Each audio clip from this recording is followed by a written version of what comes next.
আসসালামু আলাইকুম বন্ধুরা, আজকে রেডিমেড ফুচকা আর রেডিমেড মশলা দিয়ে বাড়িতে ঝটপট ফুচকা বানিয়ে খেলাম। বাড়িতে বানিয়ে খেলেও কিন্তু দোকানের মতো স্বাদ পাওয়া যায়। যারা ফুচকা পছন্দ করেন তাদের জন্য এই পারফেক্ট রেসিপিটি, ফুচকা রেসিপিটি তো খুবই মজাদার একটি রেসিপি। তাহলে চলুন দেখিয়ে দিচ্ছি। তো প্রথমে আমি রেডিমেড ফুচকাগুলো ভালোভাবে ভেজে নিব। তো অনেকগুলোই ভাজা হবে আজকে, তো আপনাদের কিছু দেখিয়ে দিচ্ছি। তো এভাবে রেডিমেড ফুচকা বাড়িতে এনে বানিয়ে খেলে দেখা গেছে ঝামেলাও কম হয়, আর দেখা গেছে কম সময়ে তৈরি করে নেওয়া যায়। তো এভাবে আমি সবগুলো ফুচকা একসাথে ভেজে নিলাম।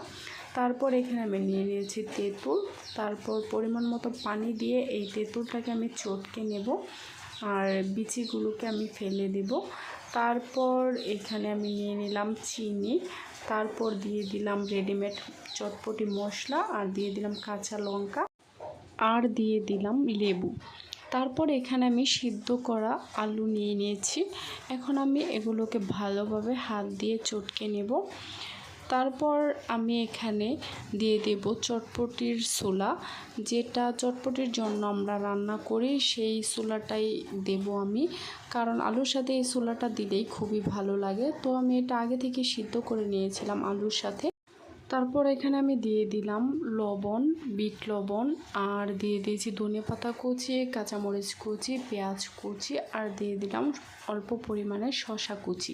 তারপর এখানে আমি টক বানিয়ে রেখেছিলাম, সেই টকটা 3-4 চামচ আমি এই আলুর মধ্যে দিয়ে দিলাম। তারপর আমি হাত দিয়ে ভালোভাবে মেখে নিয়েছি। আর এখন দেখেন আমি ফুচকা সবগুলো এক এক করে ভিতরে আলুর পুরটা ভরে নিচ্ছি। তারপর হলো খাওয়ার পালা। তো দেখেন আমি এখানে অনেকগুলো ফুচকাই নিয়েছি। তো কারা কারা এভাবে বাড়িতে ঝটপট সময় কম লাগে তার জন্য এভাবে খেতে পছন্দ করেন, অবশ্যই কমেন্ট করে জানাবেন। তারপর এখানে আমি পরিবেশনের জন্য উপর দিয়ে ডিম দিয়ে গ্রেট করে দিয়ে দিলাম, আর পরিমাণ মতো হালকা শসা দিয়ে দিলাম, আর নিয়ে নিলাম টক। তারপর আমি পরিবেশন করলাম। তো আমার ভিডিওটা যদি আপনাদের কাছে একটুও ভালো লেগে থাকে তাহলে আপনাদের কাছে ছোট্ট বন্ধু হিসাবে একটাই অনুরোধ, প্লিজ আমার চ্যানেলটি সাবস্ক্রাইব করে যাবেন এবং বন্ধুদের সাথে শেয়ার করবেন, আর একটি লাইক দিয়ে যাবেন।